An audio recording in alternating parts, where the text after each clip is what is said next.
Bonjour et bienvenue dans cette vidéo, pour cette édition de l'actualité du Real Madrid, en ce mardi 25 avril 2023. Si t'es nouveau sur la chaîne, n'hésite pas à t'abonner, et activer la cloche de notification, pour recevoir une notification dès que je publierai une nouvelle vidéo. Merci, et commençons.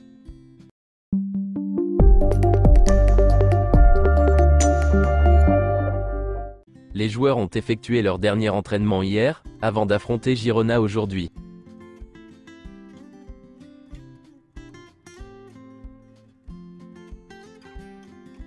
Eden Hazard s'est gravement blessé à la cheville gauche à l'entraînement. Ils feront les tests aujourd'hui.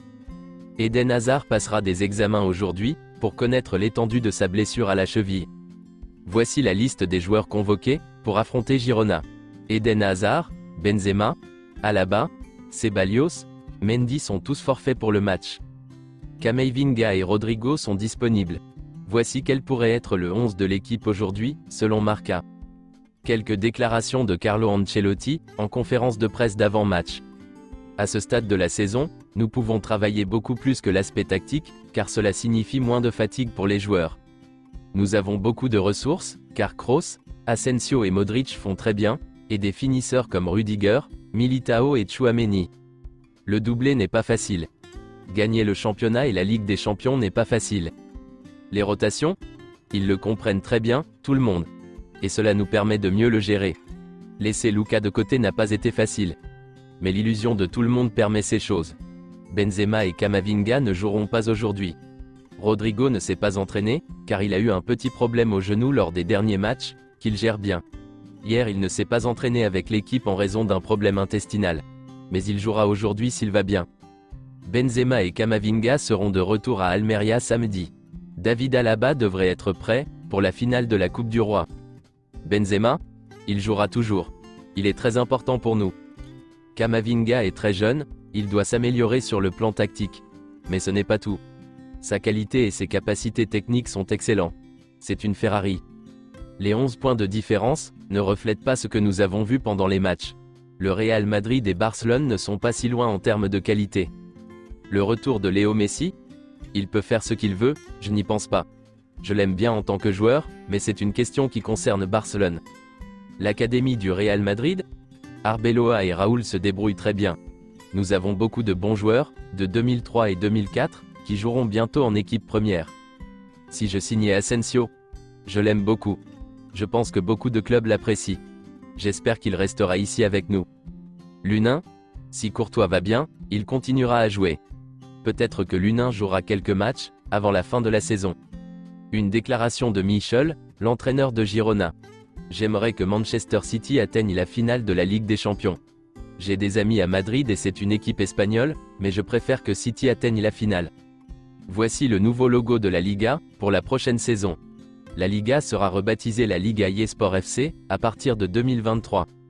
Selon Marca, Sergio Arribas quittera le Real Madrid en prêt, ou avec une option de rachat. Le Real Valladolid serait intéressé par lui. Nico Paz pourrait rester à la Castilla, encore un an. Le club n'envisage pas de l'envoyer en prêt. Selon les informations de AS, le Real Madrid s'intéresse à l'académie de l'Atlético Madrid, pour certains joueurs. La grande cible est le jeune défenseur central de 16 ans, Ariel Nekog. Selon Relevo, le Real Madrid offrira à Dani Ceballos une durée de contrat de 3 à 5 ans. L'idée est de conclure l'accord dans les prochaines semaines, et de le rendre officiel à la fin de la saison. Sa performance lors du retour contre Villarreal, a été le tournant pour gagner un renouvellement. Selon Fabrizio Romano, Luka Modric a eu des propositions très importantes de l'Arabie Saoudite et d'autres pays, mais son désir de rester au Real Madrid est très fort. On s'attend à ce qu'il renouvelle son contrat. La situation de Ceballos sera décidée à la fin de la saison, et pas maintenant. Jude Bellingham pourrait être un facteur, non seulement pour le club, mais aussi pour le joueur. Ceballos veut jouer et se sentir important. Le Real Madrid explore toujours le marché de transfert brésilien. Juni Calafat est toujours très attentif à ce marché. Le personnel et les recruteurs du Real Madrid sont toujours au Brésil, pour suivre certains joueurs. Le Real Madrid considère Aurélien Tchouaméni, comme un joueur crucial pour l'avenir. Il le considère comme un talent fantastique. Liverpool l'aime toujours, mais sait qu'il n'est pas disponible. Jude Bellingham est l'un des leaders de Dortmund, il ne veut pas que les histoires de transfert soient évoquées tous les jours à ce stade de la saison, c'est pourquoi les choses avancent lentement. Selon une source, le Real Madrid a demandé à Rafaela, l'agente d'Haaland, de ne pas prolonger s'il veut venir au Real Madrid.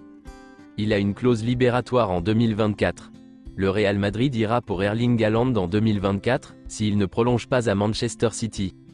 Selon Ramon Alvarez, Kylian Mbappé se serait personnellement excusé auprès du président du Real Madrid, Florentino Pérez, pour le faux espoir de l'été dernier. Il lui aurait même fait part de son envie de rejoindre les Merengues, l'été prochain. C'est tout pour cette édition de l'actualité du Real Madrid, et merci de nous avoir suivis. Abonne-toi si t'as aimé la vidéo, mets un j'aime, et à la prochaine pour plus de nouvelles sur l'équipe madrilène.